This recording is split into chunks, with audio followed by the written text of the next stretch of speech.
মহান বিজয় দিবসে জাতির শ্রেষ্ঠ সন্তানদের শ্রদ্ধা জানাতে প্রস্তুত জাতীয় স্মৃতিসৌধ। চলছে শেষ মুহূর্তের সাজসজ্জা।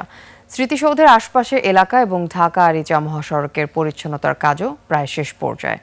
সাভার প্রতিনিধি শাহেদ জুয়েলের তথ্যচিত্রে ডেস্ক রিপোর্ট। নায়াসিনামাইড ও স্যালিসাইলিক সমৃদ্ধ লিলি ফেস ওয়াশ যা ফেসের ডেড স্কিন সেল দূর করে দেয় দ্বিগুণ ফাস্টার ব্রাইটেনিং। লাখো শহীদের স্মৃতির মিনার সাভার জাতীয় স্মৃতিসৌধ সেজেছে বর্ণিল সাজে।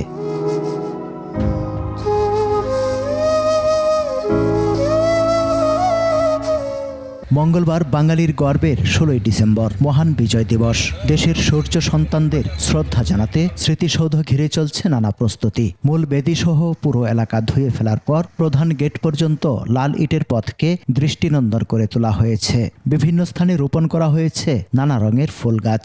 মাসের আগে থেকে করা শুরু হয়েছে। রঙের যাবতীয় প্রিন্টের কাজ করতেছি, প্রায় 1 মাস যাবত কাজ চলতেছে। 15 তারিখের মধ্যেই আমরা এই কাজ শেষ করে দেবো।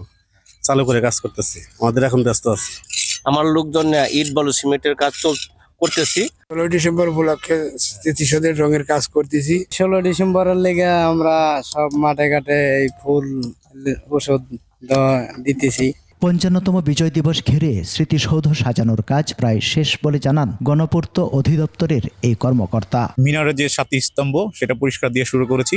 আমরা প্রতিদিন সব কিছু মিলিয়ে 90 থেকে 95 জন লোক কাজ করছে 3 স্তরে।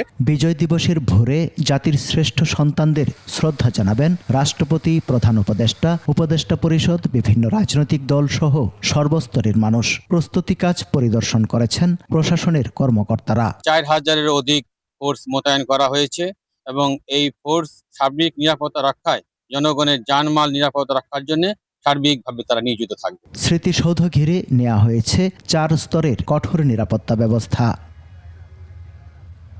সমর ইসলাম, 21 টেলিভিশন।